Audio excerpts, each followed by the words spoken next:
Hey guys, Ryan Moffat here with Addiction Hope. Happy 2017 and Happy New Year to all of you guys. If you're a new viewer of the vlog here at Addiction Hope, just want to welcome you.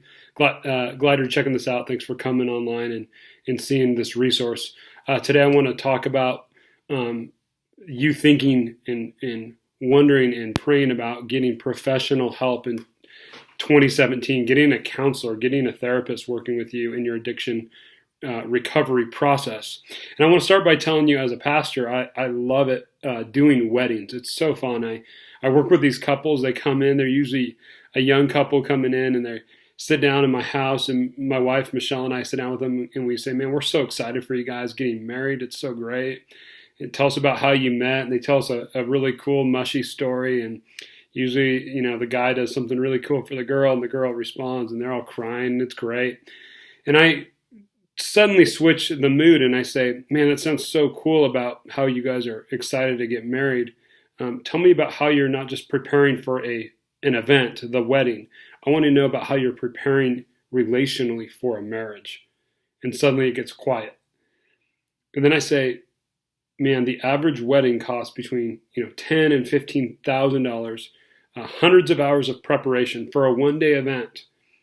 And I'll say, tell me about what you're investing in for your marriage. And again, silent.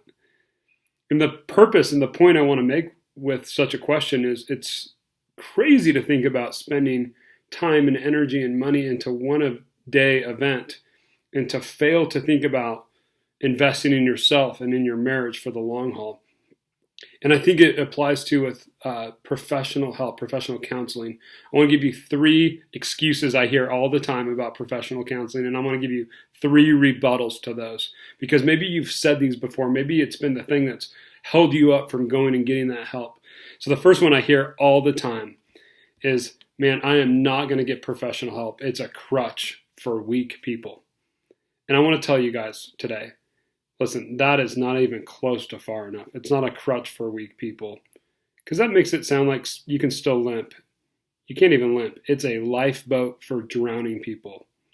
And so I think instead of acknowledging and pretending that you don't have a crutch, you just need to admit, not only do I have a crutch, I can't even move. I am immobile without help around me. And so just own that. Instead of pretending that you got it together, you don't. You need help. You need other voices speaking into your life. And so just shut that lie out that it's for weak people. Embrace the truth. It's for dead people. And you need to be brought to a new life. So pursue professional help, because it is for hurting people and you are a hurt person. Number 2 excuse I always hear is, man, I cannot afford professional counselor. These guys make so much money, right? And I can't spend $100 an hour or whatever. Listen, I'm just going to be honest with you. You can afford whatever you think will bring you the most happiness. You afford all sorts of things every week. You afford lunches out, lattes, coffees. You afford clothes that you think are going to make you happy. You afford cars. You afford all sorts of things. So you budget your priorities, my friends. And so I want to tell you, you can actually afford it. But it might mean choosing to afford it and saying no to something else.